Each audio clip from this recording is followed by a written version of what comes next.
All right, welcome back. So while we were off, we had a few texts. Let me tell you what some of those texts say, because people always say we don't read the text. First text on the list said, I love it. They said that they hope that whoever is responsible for collecting the revenue, that government ensure that those people pay their rent. Next text came in, asked about the airport extension. Actually, they were giving a comment. They were saying that they believe that the airport extension should happen. They think it's a necessary evil that needs to happen. This other person said, what happened to the other ships? I guess they were talking about the other cruise ships. So far, we know of only 2 cruise ships so far talking with government. That's Norwegian Cruise Line, NCL, and Disney. Norwegian, again, is promising about 350,000 people per year into the country. And Disney is promising about 75,000 people. From what I remember hearing the minister say himself, is that they're going to be from time to time drop in. And again, just recently I had an opportunity to drive a gentleman by the name of David Vengiano. He's part of the Cashman Group. He's one of the big spenders. This is one of the guys that's with the money. And he told me that, you know, something they really like working on is trying to get some of those other cruise ships part of the deal, the ones who especially, such as Carnival and Royal Caribbean, to get them to come in. If we can get them to come in during the summertime, it'll be even better. It'll be better for them, the investors, and it'll be better for us, who are also part of the investment. As a BVI Islander, as people living and working in this country who depend on cruise liners and cruise ship passengers, we're all investors, so it should be good. So they're definitely working on Carnival and in other ships. So far, NCL is a good ship. You know, from the business that it throws off, it's good. It's good. But I know Carnival, Royal Caribbean, you know, the folks that are on those ships, they're spontaneous buyers. They do all kind of stuff. Just Thursday when we had the cruise ship in, the cruise ship ran out. Both lines that we have out there, the taxi line, transportation line, and whatever tours they had, it ran them out. Everybody was gone by you know, early morning, late morning.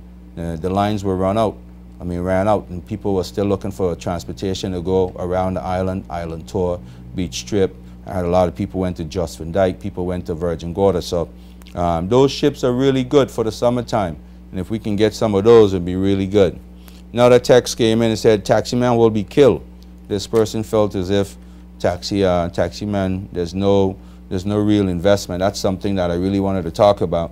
After I spoke with Hugh Darley Wednesday night, we were going over the plan and looking at the development, and I really don't see a whole lot of space here for taxi independent operators to go in and line up. Right now, the way we line up, if you didn't know, we get down to the cruise pier first thing in the morning. Sometimes there's about 100 to 150 guys. Only about 20 or so are allowed to get in the gate at any time. And then everybody have to wait their rotation until it's time. Well, based on the space that the gentleman pointed out to me, we can't even get 10 vehicles in that space. And where we're talking about, it's connected right to the tour operators. And I know just from past experience, you know, cruise ship don't want their tour operators mingling with independents. They don't want their customers, you know, hearing the information or seeing what it is we're selling. They don't want to be a part of that. They want their own space. So I don't even see enough space for the tour operators to line up properly with the different type of tours that they'll have coming and going. So it's something that the minister promised us we're going to be able to see and have a meeting. The conceptual guy, Hugh, he's not in town this week. I was supposed to have an interview with him today. Unfortunately, that interview is not going to be able to go off. So we'll have to wait until we get that chance again, and then I can bring that to you. So if you have that concern, represent. That's all I can say. Some of us going to survive no matter what. So if you believe that that's the case, you need to represent that. The minister said he's willing to listen and see what he can do to rectify. Somebody said government is not helping taxi. That's another concern there on the taxi side. Another text here said, where's the parking for taxi? I don't know. I don't see it. I mean, I'm looking at this. I'm looking at this, and this is what they handed out. And I took pictures of this with my, you know, iPad and blow it up, and we went over it. And again, I see well-organized areas for, you know, the ferry guys, Section B. I see tender dock E. I see kiosks. I see Ferris wheel. I see boardwalk. I see green space. I see everything that's marked out here, but I don't see anything that clearly represent transportation, independent transportation. If you're a transportation specialist and you don't understand it, you don't see it, you know, you probably need to take some time to fully understand it. 15 years worth of investment is, if you're not part of the initial investment, you're just going to be on the outside, maybe down by Craft Alive or Colombian Emeralds. I don't know. But as far as I see a lot of things, but I don't see any clear outline areas for staging. When we say staging, we mean where when we come in, we get our rotation, we stay in a particular area of the cruise pier, we wait until it's our turn to go up and do an independent tour or a trip to the beach. I don't see any of that. So hopefully we can have that meeting with the ministry. All right, next text came in. They talked about the airport jobs. They want to know where's the jobs for the airport, what kind of jobs we're going to be able to have.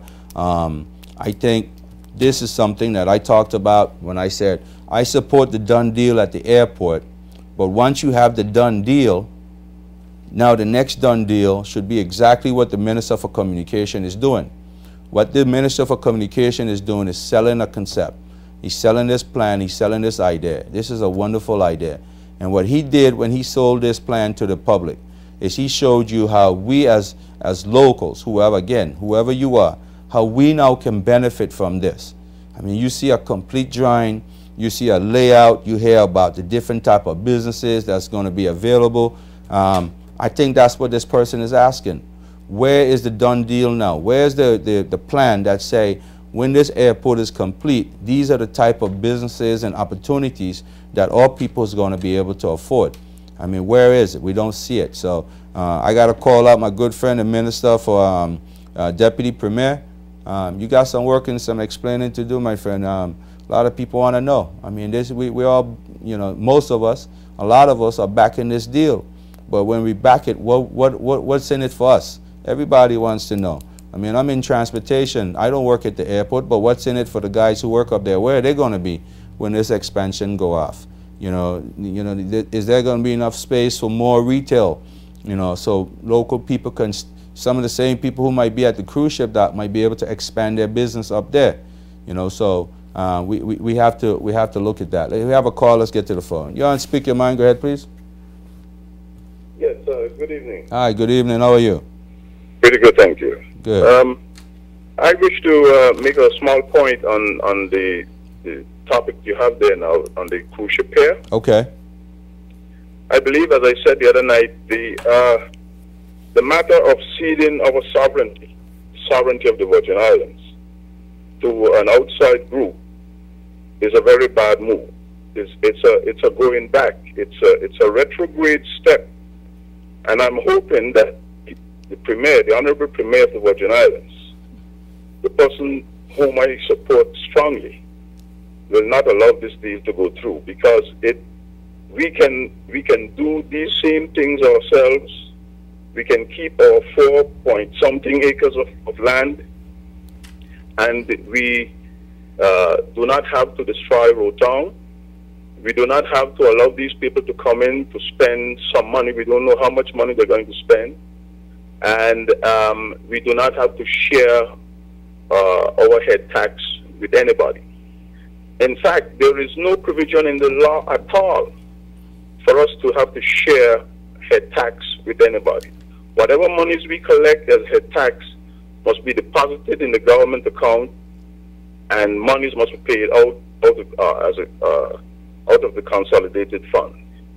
These people are some of the same people who go around the world, and the same people who have devastated the Indian population in Nevada and in other parts of the United States by getting into deals with them, deals which have been worked out by clever lawyers in a way to end up taking over their lands.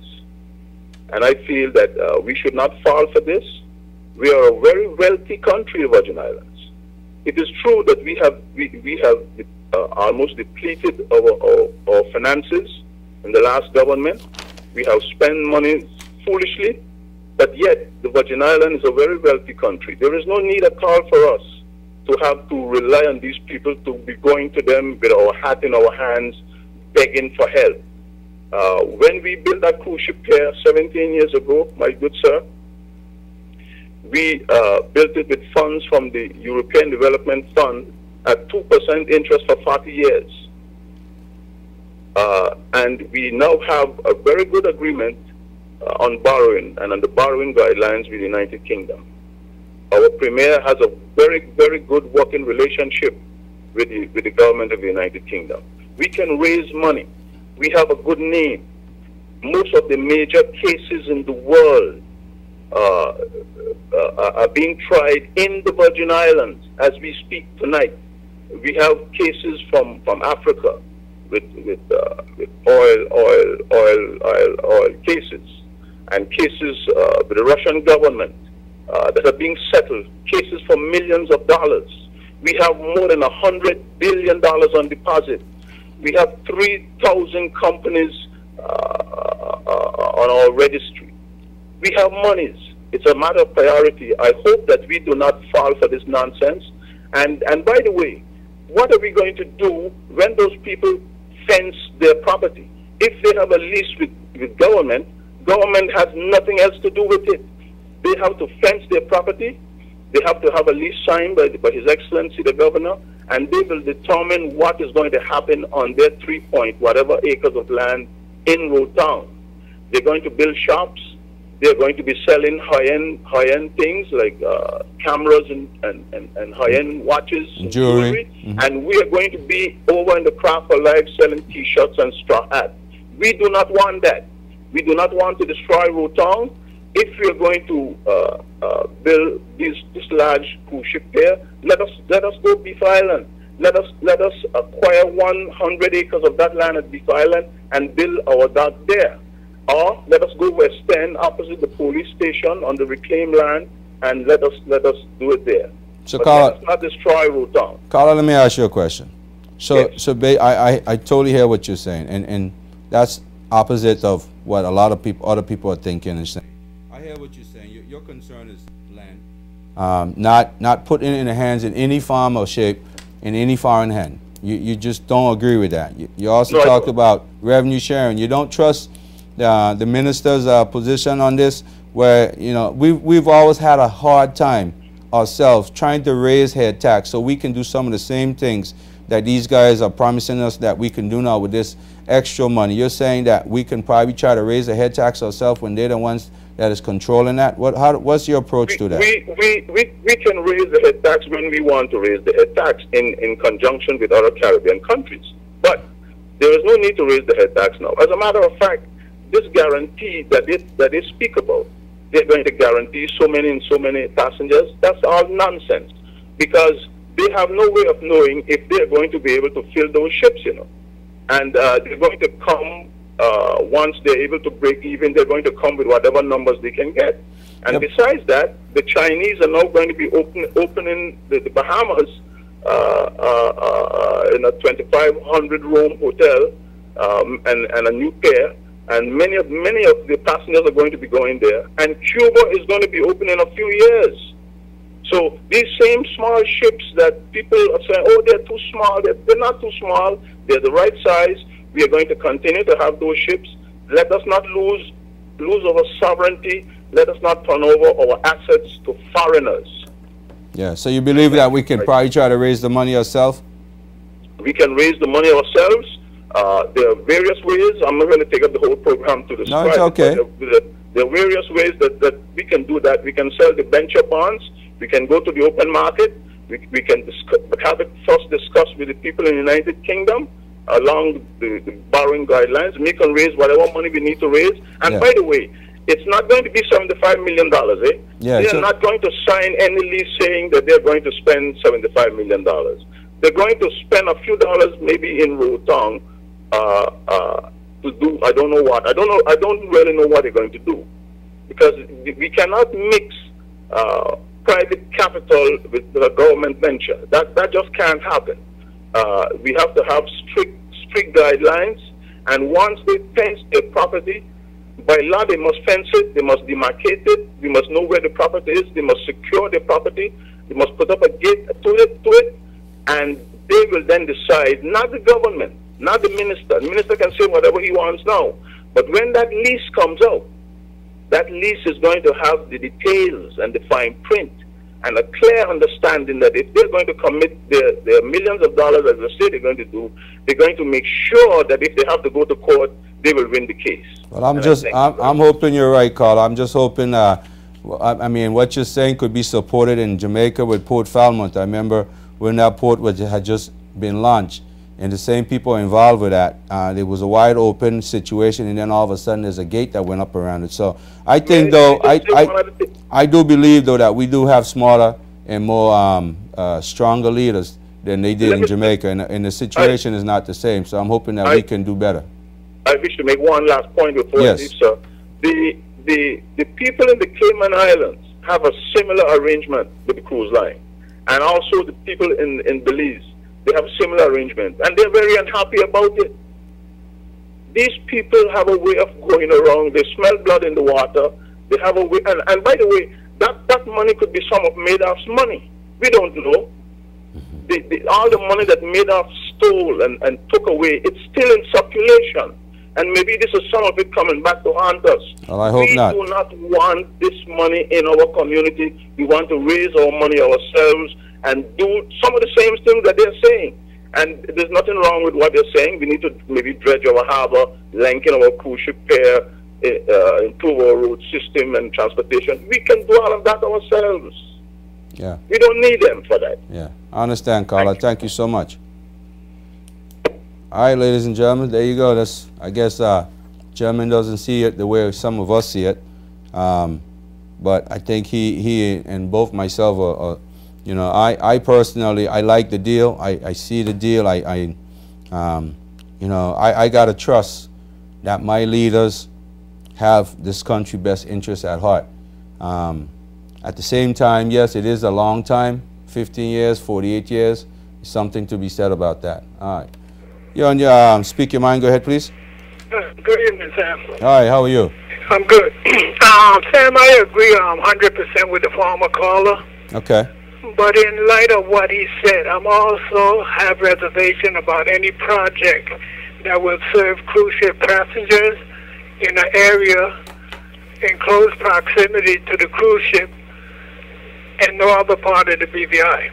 I think when we're looking to improve the BVI and any kind of project, we have to get project that we can spread out amongst other communities of the islands. We don't want a cruise ship passenger to come off a ship, get all his entertainment right there in the area, and then go back on the ship. I mean, that benefits basically Road Town. And a project of that sort, which seems to have themes, maybe they could spread those themes out. Put some in Eastern, some in Carib Bay. What do you think? Well, I mean, I hear exactly what you're saying. I remember listening, well, I saw a clip when a local company did a workshop over at Scrub Island. And one of the keynote speakers was a gentleman, I believe, from the Bahamas, and he said something to that same thing. He said, he said the cruise ship passengers don't want to travel to see a tongue. Bring the tongue to the dock. I totally disagreed with what he was saying. But at the same time, this is what I'm looking at. If, again, I'm trusting the word of the minister and the government. If we're going to spend $25 million or any sort of money to enhance Road Town, and according to what I heard myself in several meetings, Money is going to be spent to develop beaches and other areas. What you're saying is that exactly that. You're saying that some of that money should be spent outside to encourage the movement of people on the outside. Now, at first, when I first saw the deal, again, I'm like you. I feel aware about that because I know for a fact it ain't just road town going to be benefiting. It's actually is designed so the cruise ship can maximize the spending of the passengers in a particular area that they can help control. And that's what the other caller was saying, is that that gate, we don't see it yet. And I was told there's not going to be any gate. I hope in the fine print there's no gate. I hope that they do develop some of the other areas, some of the beaches, some of the historical sites. You know, there was a lot of talk about the ships want to really see the historical sites develop. That's always been a challenge because most of the historical sites are on private land. Either government going to say, take the historical sites, do what they need to do to develop, and then the people are spread out. Okay, then it might be a good deal. Let me make this last point before I go. I believe if those people are bringing these deals to us, we have to look over those deals carefully. If these deals are good, we're always doing surveys, some kind of preparation to see what goes on. We need to go out and look at what we need. And we need to be the presenters of the packages. Whenever somebody bring you a package, in most cases, the greater benefit is going to go to him. I'm going to hang up and listen to your response. Okay. So thank you so much. Well, I tell you one thing, Carla. I hear a lot of the comments like that. But again, I got to trust what was said. 15 years is you're an investor. You put a lot of money into something, and you have a 48-year deal.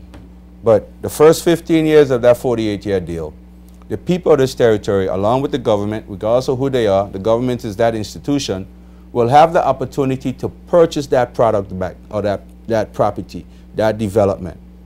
That's the deal. I have to trust that that is the deal on the table. So if we don't buy it back in 15 years, and before you even get to the 15 years, during that time, yes, most of the revenue earned from whatever belongs to the investor. That makes sense. But government will still maintain its level of investment. The $7 or $8, whatever we're currently getting right now, government will still get that money. And the government themselves is the one responsible and in charge of actually monitoring, managing, and collecting that money. All the money that needs to be collected. And according to sources, that whatever belongs to the investor, he gets a check from government. So let's trust that's the deal.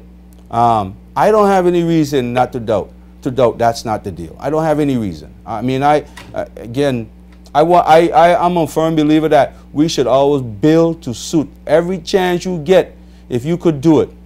That came out to one of the meetings that I did. The minister said if you could bring him $18 million investment, local investment, he'll run with that deal. So I just missed that call. Call me right back, caller. Sorry about that. So yeah, so the minister said, you know, if you can bring him $18 million to expand the cruise ship dock, dredge it, and do what needs to be done so the larger ships can come in, he's willing to entertain that. If you got some rich friends, push them. I don't see why BVI Atlanta shouldn't be in the forefront. I prefer that deal myself. But there's always going to be that challenge and that cloud over your head, because the cruise liners, I've always said for years and years to my own counterparts, that the problem why we don't get a lot of ships, or we don't get the amount of people we should be getting, is nothing really that the government is doing wrong. It's the fact that the cruise liners are holding you hostage. You want to speak your mind? Go ahead, please. Hi, good evening. How are you? While I do disagree with the previous caller from 2 calls back, okay, I want to say I'm on board with this project at least 80%. Okay, at least 80. Yes. I want to know more of the details. When I say the details, the nitty-gritty stuff in the contract. You know, the question was asked about construction. We were assured it would be done by our local contractors, right? So it would generate revenue for the contractors, which we need right now. My concern is What if the developers say, hey, this work isn't up to standard? You see, if the government is putting clauses to say, well, hey, our contractors will do the work, you know, bar none. And yes, we may be able to raise $75 million, but can we, in a position where now, take $75 million and do this project when we have our infrastructure in the state it's in, our school in the state they're in, our hospital not finished? We need the help. Well, part of the $75 million, caller, just to cut you out real quick, $25 million of that is supposed to go into infrastructural development. Exactly. So this is why we need the help. That's why I said I'm on board with this project 80%. I totally agree with the minister. I think he's doing as much as he can to protect us as much as possible, because a lot of the questions that were asked, he made guarantees. Hey, we will be protected. All we are doing is leasing the land. They're building the docks, but we're controlling the docks. Yeah. They're building the village, and, you know, they're going to do their rental, but we are guaranteed spots at a reduced price. They showed the tax for the taxis and stuff. I think it just needs to be ironed out a bit better, because there are stalls. I think they showed like 4 stalls for the taxis to be packed so persons can go if they want to do tours. But I personally think it's a good deal. We do not have that kind of capital right now. And I just find it funny how this caller all of a sudden now has all these problems, but he was part of who brought the Bywater debacle to us. Okay. Well, we ain't going to get into that, but... No, we're not going to get into that, but I just need to see the finer details that would be in the contract. Yeah. But like I say, I'm on board 80%. Well, just so you know, I mean, just from the way you're talking, you're on board 80%, and you also have some major concern. One of those major concerns is how, as a project starts and begin, is the local contractors going to be a part of that? And that's important, because we got a lot of people sitting around in construction field. And the minister did address that. He said, obviously, the investor is going to be the overseer, looking at standards and so forth.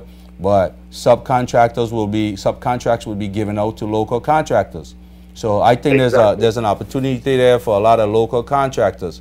With the extension of the pier, I don't think you're going to be seeing any local marine developers a part of that, because the conversation is that it needs a more technical engineering firm, and these guys have the capabilities and the equipment. The piles has to go down, you know, hundreds of feet. They're big piles. You need big crane, big equipment. So I think that might be out of the question. There may be some little in between, you know, badge work and so forth. But the overall, out of that $18 million, I think that's going to be handled by the outside company. So it's a lot of opportunities, though. We can't do everything, but yeah. I think, though, we are in a position where we're getting some help. Yeah. We are guaranteed revenue from a set amount of heads, which is what a lot of people are missing. Yeah. Over 400 and I think 20-something thousand or 425. We are guaranteed that money. And despite what the caller said, even if those people don't come, we are guaranteed that money. Yeah, that's so something worthwhile emphasizing. Yeah. You see what I'm saying? That wouldn't even be touched. And these people are making a major investment. It's on their end to see to it that they get the people here to raise revenue so they can make back their money. Yeah. What all people have to do now is, because there's the boardwalk section, we have to then be creative in getting the people down to Craft Alive. Hey, you don't have to stay up in that village. You can come down to Craft Alive, but that's on us. Yeah. We can't sit down and expect an investor to still provide for himself and us. We have to be more aggressive. Well, I differ a little bit on that. If he's gonna come in and he's an investor, if he's investing, yes, he got to secure his investment, but the overall investors in this should be the people of the country. And if the people ain't benefiting, if he ain't not going to provide any opportunity for us as well, then it's a dead deal. Why even bring it? So that's just a little difference in that. He's putting in a boardwalk, and if you remember, he did say there's going to be a dispatcher to say, hey, if you want to do this, you go this way. If you want to do that, you go this way. If you want to do this, you go that way. So people, you know, we still will have to encourage people to come down that boardwalk, walk through the town, go to Craft Alive, go to the small stores.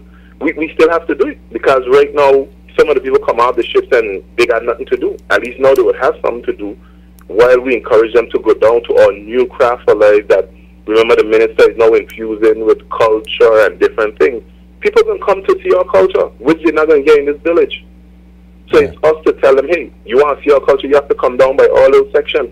Yeah. So well, again, that's on us. Yeah. We just got to do our part. Yeah, there's going to be a lot of opportunity, definitely. All right, thank you so much. So, pretty much, ladies and gentlemen, I mean, for or against, it's a very ambitious project. The idea is, you know, long-term growth, help for the country, revenue earning, and so forth. Ladies and gentlemen, it's again, the conversation is open. Of course, the cruise ship thing is a major investment. I think I wanted to bring that because I think people need to get as much information as they possibly can. It's all over the news sites, but of course the news sites is going to report what they've been told to report, whereas we have an opportunity to engage and look at different aspects, pros and cons, and whether you're for or against, the information you're bringing is important, and somebody else is probably sharing your opinion. But in the meantime, we're going to take a break. We'll be right back, okay?